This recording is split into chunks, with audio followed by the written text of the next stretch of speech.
If you live anywhere close to Saginaw, Michigan, at some point you've likely been to Hemmeter's Farm Market and Greenhouse.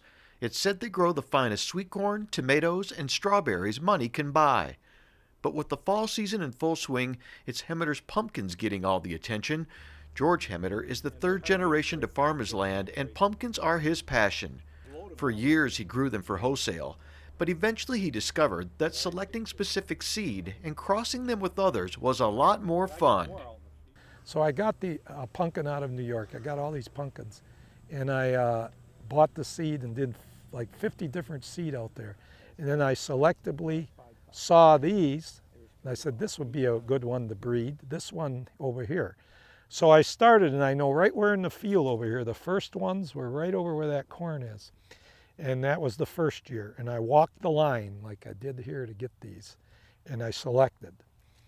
Then surprisingly up came these warded ones, which was amazing, because a lot of seed companies are small and they don't isolate enough, and they put their gourds over here and the warts came on the pumpkin.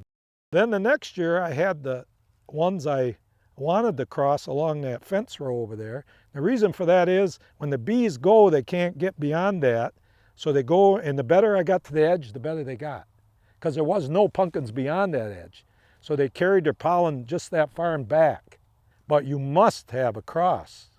Guys have taken mine and just planted it, and they said, I got junk, there's nothing there, because they didn't have a mate, just like anything else.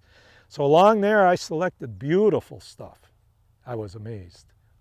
And I collected that all, separated the seed, and then I started sectioning off sections.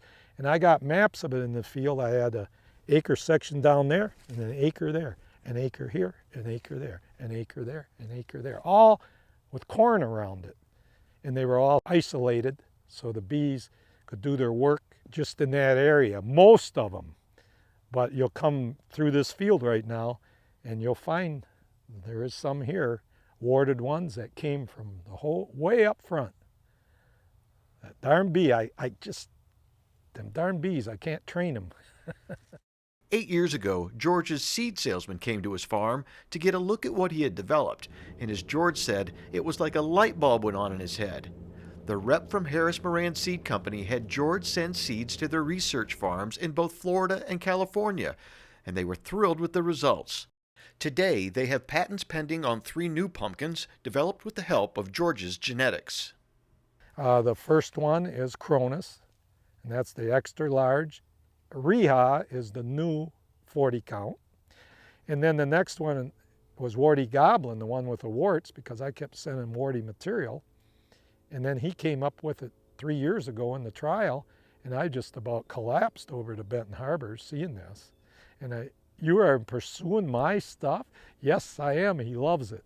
And that butterflies again. I mean, it's just going to be 67 and I still get butterflies. It's pretty good. The last time I did that was when I met my wife.